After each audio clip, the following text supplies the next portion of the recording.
Here we go. Dino, the man behind the red voodoo mask. How are you? Good. How you doing, man? Doing great. Frank Hannon Productions. Yeah, I'm Frank Hannon, lead guitarist of Tesla and also a producer. I love it. I love it. So now we just talked to Dino, but I know you got a real passion, for helping these bands develop. You saw how tough it was, really what the, needs are. What is your main passion behind helping these bands? Well, it started off, my passion was recording and engineering with the little 4-track machine, and but beyond that, beyond recording and getting things to sound good, there's an art to arranging and developing songs. And luckily for me with Tesla, we started very young. I was Dino's age, 16, 17 years old, and Ronnie Montrose was the first guy to come in and dissect our songs and tell us when parts in our songs basically sucked, because a lot of musicians will write parts and then they just leave it alone. They don't massage it and sculpt it and build it.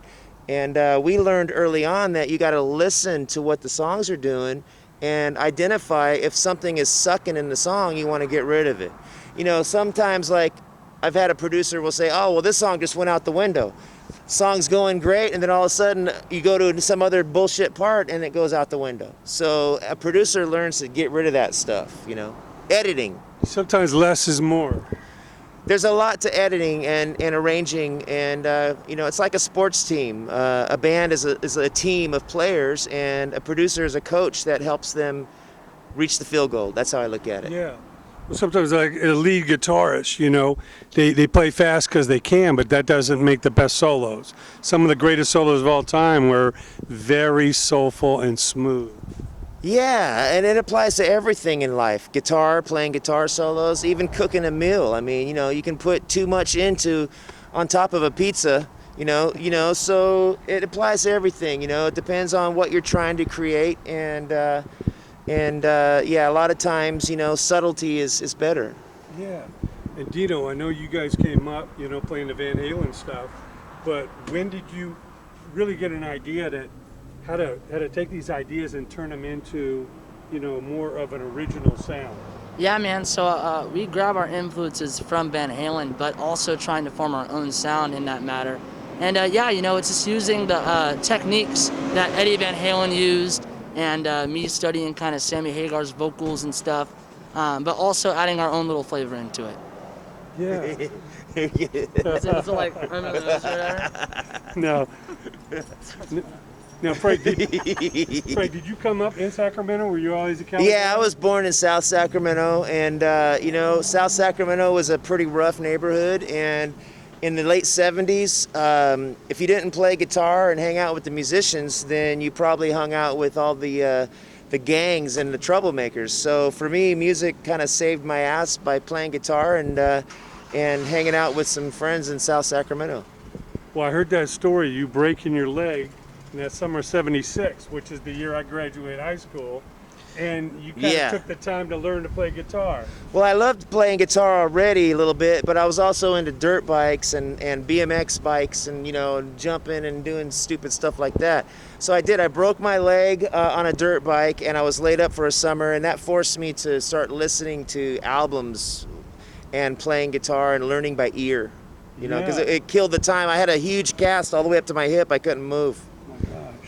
What were the most influential albums at that point in your guitar? The most influential albums to me are live albums, especially of the 70s, starting with Frampton Comes Alive, and then Aerosmith Live Bootleg. Frank Marino and Mahogany Rush live album was killer. Foghat Live, Ted Nugent Double Live Gonzo. All of those live albums were hugely influenced to me, which made me want to be a performer. So I'm very grateful to have grown up in the era of live albums. Those were incredible, absolutely. Now, Dino, when was the first time you heard Van Halen? What was the first song or album? Man, I think first time I heard Van Halen was after I saw Sammy Hagar.